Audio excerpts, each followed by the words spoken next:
Today on the Inside Scoop, On3 was right about Cam Coleman, and I'll explain why others are just now catching up. FSU flips a 5-star this week, but there could be more 5-star commitments on the way for the Seminoles. But first, that buzz. Have you heard it? All week I've been hearing this buzz, and I can't figure out where it's coming from. I hear some of the buzz on message boards. Some of it is coming from podcasts. There's a lot of buzz on Twitter. Let's bring on national recruiting analyst Sam Spiegelman right now. And Sam, when I look at the top 10 QBs in the country, there's only 2 that remain uncommitted. That's number 1 QB Dylan Raiola and number 7 Elijah Brown. And I'm starting to think that this is the source of that buzzing sound that I'm hearing. Sam, what are you hearing? Yeah, I think it's about time that the number 1 quarterback in the country might be close to making his decision. Oh, okay, that's what that buzz is all about. That makes sense. Yeah. So right now, it seems like we could be on the verge of the top QB domino dropping. We talk on this show all the time about QB dominoes. And Sam, but when we talked about Dylan Raiola, it never sounded like he was going to make an early commitment, did it? No, I think this is a kind of a change of plans. You talked about the buzz. This is what the buzz is all about. We're in a very unique quarterback cycle here in 2024. Dylan was committed several months ago, and he's kind of had to reset the bar and reevaluate his options. Most of the quarterbacks, not only in the top 10, but in the top 20 in the country are already committed, except for number 1, very unique if you compare it to last year with Arch Manning, where no one was committing until Arch made his move first. Almost the opposite this year after Dylan Raiola decommitted from Ohio State, but now 3 schools are probably waiting and crossing their fingers that they're the one for Dylan. Yeah, so let's break it down, right? So after he decommitted from Ohio State in December, every team in the country was really interested in Dylan, but there was 3 primary teams that emerged, Sam. Yeah, well, we know he's a legacy at Nebraska. His uncle is the offensive line coach, and he is the top priority for Matt Rule, now entering his first full season as Nebraska's head coach. For USC, which has missed on a couple of quarterback targets this cycle, he has shot up the board to number 1. Obviously, Lincoln Riley and USC have a fantastic track record at that position and getting drafted number 1 overall. And for a kid that's playing his high school football in Phoenix, LA might be the closest to home for them, for the Raiolas. And then there's the 2-time national defending champs, Georgia, who have a commitment already from 4-star quarterback Ryan Puglisi, have not stopped recruiting Dylan Raiola, recently had him on campus. And as this buzz continues to soar, a lot of the signs are pointing to the 2-time defending national champs. Hey, we'll see. All the storylines are there, right? Does he want to go to Nebraska and build on his family legacy? Does he want to be a program builder at Nebraska? USC's compelling, obviously because of Lincoln Riley and the location. And then you got UGA is really the top program in America. I know Alabama and what Nick Saban's done, but if you're talking right now, there's no roster that's more ready. There's no program that's better built to win right now than Georgia. So before we take a look at who's trending on the recruiting prediction machine, I need you guys to do me a favor. Like this video and subscribe to the On3 YouTube page. We're on Dylan Raiola watch right now. This is the time to be locked in to what we're doing here at On3. Hit that subscribe button for me. All right, looking at the recruiting prediction machine for Dylan Raiola, the Georgia Bulldogs are trending with 56%, USC at 30%, followed by Ohio State, and then you got Nebraska. But you got new predictions here, Sam, and what I'm looking at is Jeremy Johnson dropped one just a couple days ago. But what's even more telling to me is 24/7 Nebraska insider Mike Schaefer put in a pick for Georgia on Tuesday. Then you saw 24/7 analyst Greg Biggins and Blair Angulo put in picks for UGA the following day. I mean, I'm just connecting the dots here, but it sure seems like something's about to happen with Dylan Raiola. When Nebraska insiders are starting to say that the temperature in the room is not telling them that they're going to get QB1, it's pointing to the 2-time defending champs, which is interesting because Georgia, I felt like they were definitely trending for Dylan Raiola at a different point in his recruitment, maybe before he committed to Ohio State and maybe even after he decommitted from Ohio State. But Nebraska and also USC have been very involved, and at one point, like you said, there's a lot to consider with Nebraska, and he raved about those visits in Lincoln to the point where it felt like he might make a unique decision and try to lead Nebraska to the promised land. at one point, USC was also trending with Dylan Raiola. So They it were the seems like leader he's on the had recruiting prediction machine at one point. Yes. absolutely. It's the closest to home, and he's dealing with quarterback architect Lincoln Riley. And at one point, they were trending. So you need to now look at a way that Georgia has come to this. They have their one quarterback committed. They continue to recruit the number one quarterback in the country, and it looks like they have got momentum with that last visit, as a decision could be coming up close. Right. So let's just play this out. Let's just, in a hypothetical sense, say that Dylan Raiola commits to Georgia. What does it mean for Georgia's other top 10 quarterback? Because Ryan Puglisi, who's been committed since October, is very highly rated in his own right. On3 has him at the number 6 spot. I know that the industry rankings have him a little bit higher at number 11, but is there room on the Georgia commit list for 2 top 10 QBs? Yeah, in the transfer portal era, my mind says no. And we also know that Ryan Puglisi, while he is locked in with Georgia at the moment, has saying still all heard the from right other things. schools. He's saying all the right things. He's continued to visit. He's continued to maintain contact with Kirby Smart and Mike Bobo, the new OC over there in Athens. But we also know that Ohio State never gave up on Ryan Puglisi before they took a commitment from Aaron Nolans. And USC has other options. Nebraska has not offered another quarterback yet. So those two schools are just a few of the major Power 5 programs in the country that are gonna, have, if they haven't, are going to contact Ryan Puglisi to see if they can get him to waiver from his Georgia commitment after Dylan Raiola potentially joins the club. And I just feel like when you look at Dylan Raiola's top 3 and you look at the teams in there, you got Georgia, you got USC, and Nebraska, and I just feel like the stakes are so much higher in this race for Nebraska because they're coming from a struggling place that they've been in for the last 20 years. They got a new head coach. The storyline couldn't have been written more perfectly. Matt Rule comes in, he lands the number 1 quarterback in the cycle, and they're off and running. But if you look at the recruiting prediction machine, it doesn't look that way. So if Raiola does end up in Athens, what does this mean for Nebraska? Yeah, this is kind of the situation you put Texas in last year if they would have missed on Arch Manning to Alabama and Georgia. They didn't offer another quarterback. They put all their eggs in the Arch Manning basket, and that's what Matt Rule and Nebraska have done with Dylan Raiola. They are all in on Raiola. And listen, it's got him in the top 3, maybe even the top 2 for Raiola. But they're going to have to explore their other options. We talked about Ryan Puglisi. There's only so many uncommitted quarterbacks in the top 20 now. Yeah. We're living in the transfer portal world. Matt Rule can look for a veteran in the portal to try to supplement the depth chart. But missing on Dylan Raiola, there isn't another high school quarterback they're going to get that carries any amount of meaning in terms of the talent that Dylan Raiola has and what he actually meant to this 2024 class for Matt Rule and the Cornhuskers.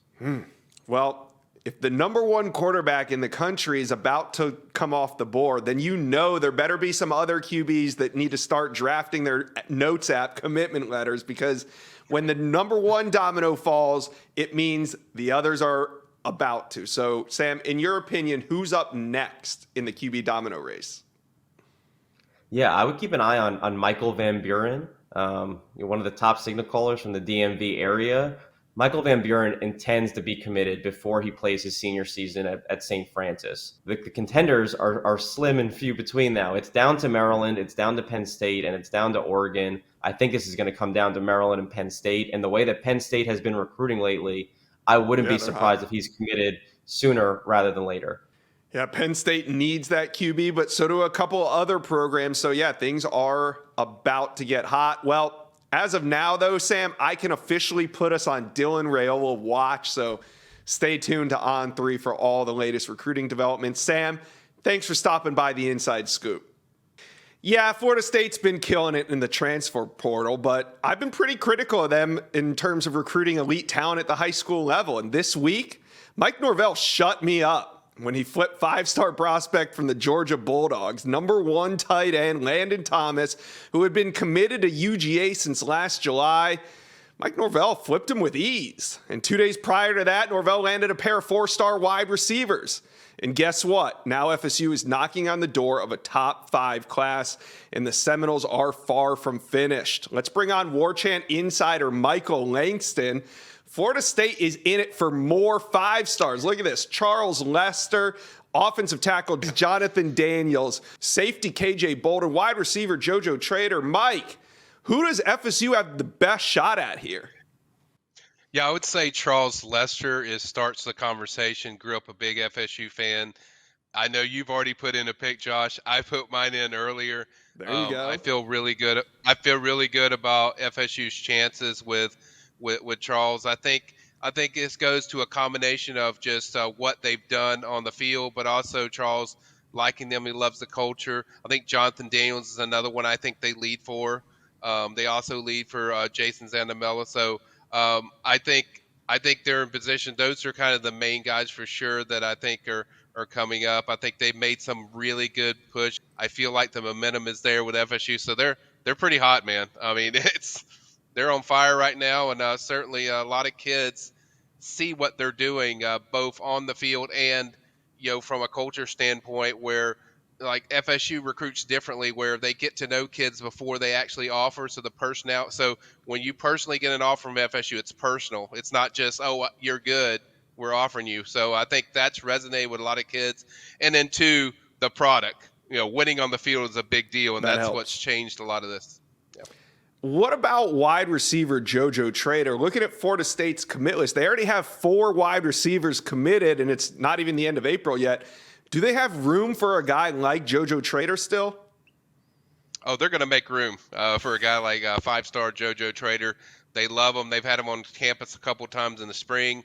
He's really tight with Ron Dugans. He really likes his staff. He's obviously tight with Edwin Joseph since they play at the same school. So he's coming in for the 2023 class, and Edwin's already told me like I'm getting him. Yeah. So but I think it's a close battle with them in Miami. But I think product could really benefit them later down the line, especially if Miami continues to struggle on the field. I think JoJo will see that and their product on the field of what they're doing with receivers. That was a play. You talk about critical recruiting. That was a place I was critical of what they were doing product wise on the field, and now it's the destination when it comes to receivers. They want to be there. Yeah, it's definitely exciting on the offensive side of the ball. But all this offensive talk, Mike, nothing coming yet on the offensive line. And now what we're not going to do on the inside scoop is question Alex Atkins. But besides Jonathan Daniels, who else can FSU close on up front? Yeah, 4-star offensive lineman Jason Zanamella. I've already put a pick in for him. He's from the same school as Lucas Simmons over there at Clearwater International Academy, or maybe Academy International. I'm sorry if I messed that up, but I think they sit really good with him. I think probably maybe take some officials, but I think that's a guy that I feel they will land. Another one was kind of a surprise to me over the weekend was Manasa IT visited FSU. A kid that's from California. They don't get a ton of kids from California, but they do have some. And Atkins knocked it out of the park. I think FSU leads. I haven't put a pick in yet, but I'm kind of close on that. I think FSU is looking really good for them. So I think the offensive line is coming. I think if there's one position you never worry about, it's somebody that Alex is recruiting. And I tell people, fans, like, enjoy him while you can, because That's a good there's not going to point. be a long time. He's not going to be there. So he has completely turned around this entire offensive line. I remember me and Josh sitting out at Moore Athletic Center like, man, this offensive line is so bad. And For certainly he's years. changed it around. Yeah. Yeah, for years. So now Florida State did lose a commitment recently. Safety Jordan Pride decommitted. It looks like maybe he's heading down to Gainesville to play for the Florida Gators, but he hasn't made his decision yet. What do you think FSU does to kind of replace him on the commit list? Who are some of the targets? Yeah, I think the main guy that I'm kind of focused on is Brandon Jacob. I think that's a guy that really loves the FSU staff. He loves the program. I think that's probably the guy that you see as a replacement in there. He's already told me FSU lead. I think there's several other ones, but I think for now that's the main guy I hear as far as that safety position. Okay, Mike, when we look at the state of Florida, the big three, last year Miami won the state, finishing 6th. UF was at 12, and FSU a little further back in the pack at 20. This year, though, much different. Currently, UF is sitting at 4, FSU at 7, and when you hit load more, you see Miami at 36. So we know that there's a long way to go before this cycle is finished. But who do you think will finish with the best class in the state of Florida this year? Man, it is close. People ask me that. I I don't want to upset FSU fans. I say slightly for Florida, but I think it's going to be really razor close. I think both FSU and Florida are going to be that near that top 5 range. I never thought I would say this. I told people I'm about to reassess kind of. I didn't think there was any chance FSU would get a top 5 class. Like I thought it would be 7, 8, 9 would be kind of your ceiling of where they're at. But now that you have a guy like Landon Thomas, say Luke Cromahawk gets a bump up and even gets to a 5-star status, and then you land guys like Charles Lester, Jonathan Daniels, and even JoJo Trader. That's like 5 stars. So Yeah. chances are you got a good shot that you'll be in the top 5. So I'm going out a limb. I don't want to be kind of too optimistic, so I'm going to give Florida a slight edge, but I think it's going to be close. But I definitely think those two teams are well ahead of what we've seen from Miami, and that's kind of surprising based on what they did last year in recruiting. Yeah, and both teams, though, Florida and Florida State, got that premier quarterback committed early. That kind of helps build the class. We'll see how it all shakes up. Mike, thanks for checking in on the Inside Scoop, talking a little Florida State with you. Had a blast. You got it, buddy. One of the best wide receivers in the country is now recognized as one of the best wide receivers in the country. We like to talk about the On3 outliers here at the Inside Scoop. That's where On3 has a recruit ranked significantly higher than the rest of the industry. For weeks, we've been talking about Phoenix City wide receiver Cam Coleman. On3 has had him as a top 10 prospect, while other services still had him ranked in the hundreds. Now the industry is starting to catch up. On3 is no longer the only service ranking Coleman as a 5-star. So has ESPN and 24/7 Sports. While Rivals, they still have him as a 3-star, but I think they'll catch up. Director of Scouting and Ranking Charles Power wasn't the only one to take notice of Coleman early. College coaches have as well. Coleman has a healthy list of offers from Alabama, Georgia, Michigan, Texas, Colorado, and a bunch more. You get where this is going. Let's bring on Sam Spiegelman, though, to get behind the scenes on Cam Coleman's recruitment. Sam, Coleman has a ton of offers, but who's really in this recruitment right now? Yeah, it's still early, but you can definitely tell that Auburn, Clemson, LSU have kind of separated from the pack with the elite wide receiver from Alabama. He's been on campus at Auburn quite a bit this year, getting to know the new staff. He's also been to Florida State. He's been to LSU. He's been to Clemson, and most recently Texas A&M. But the short list, it's all Tigers, Auburn, Clemson, and LSU. He's been to all those schools. I think there's still a long ways to go in this recruitment still. I know you said there's a long ways to go, and I agree with you, but early on, who do you think the leader is? Yeah, he's been to Auburn more than any other school this spring. Talk about being the best in state. Hugh Freeze, Marco Davis have really recognized that with the elite wide receiver. They've really wanted to spend time getting to know him this spring. He was at multiple junior days. I think Auburn has control in his recruitment, but like I said, LSU isn't going anywhere. Florida State, Clemson, Texas A&M, and even Alabama is getting into the race with the elite wide receiver. Yeah, and Auburn's trending heavily on the recruiting prediction machine, over 80%. And like you said, it's early, but I can see why. If you follow the visits, his first trip to Auburn was March 23rd. 6 days later, he turns around and makes his second visit to Auburn. Again on campus in April. You see this is going, but my question about all this is, where's the Alabama Crimson Tide in his recruitment? Why are we only hearing about Auburn visits? Yeah, just be patient, Josh. Auburn has definitely dug its heels in with one of the state's best, but Alabama is not far behind. Alabama marches to the beat of its own drum. They have been in touch with Cam Coleman for several months, and they are expecting him on campus this weekend. I don't think Alabama has really started to push as hard as they probably will. I think that they'll be in this race until the end, though. All right, so if Auburn is maybe the early leader, who would you say is the early dark horse to land Coleman? Yeah, keep an eye on Texas A&M. The Aggies and Damian Craig and Jimbo Fisher were the first to offer Cam Coleman a year ago in the spring. You talked about Charles Power being high on Cam Coleman early. So is Jimbo Fisher. He was back at A&M last weekend for the spring game. He called the visit immaculate. He loved the way they threw the ball around. Evan Stewart, a former 5-star on On3, was kind of shining during that spring game, and Cam Coleman really appreciated that. I think A&M is going to have a seat at the table until the end with Cam Coleman as well. All right. Well, yesterday I was able to talk to Director of Scouting and Ranking Charles Power about why On3 has been so far ahead in the ranking of Cam Coleman. Let's go ahead and check that out right now. Charles, what were your thoughts the first time you saw Cam Coleman? Yeah, the first time I saw Cam Coleman was last fall against IMG. He was relatively unknown going into that game and had a revelatory performance. At one point, took a pass, drug nearly half the IMG defense almost to the end zone. And since then, he's been on our radar, and he's been moving up ever since.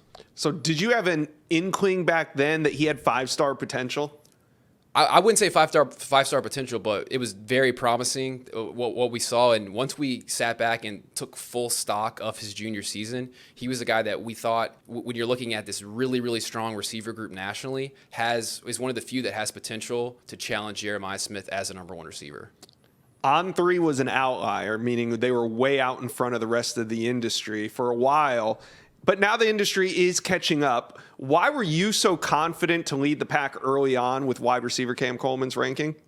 Yeah, I think he's the most physically gifted receiver in this cycle. When you just drill down on the numbers, he was 6'3.5", 185. He runs an electronic 4.4 laser 40.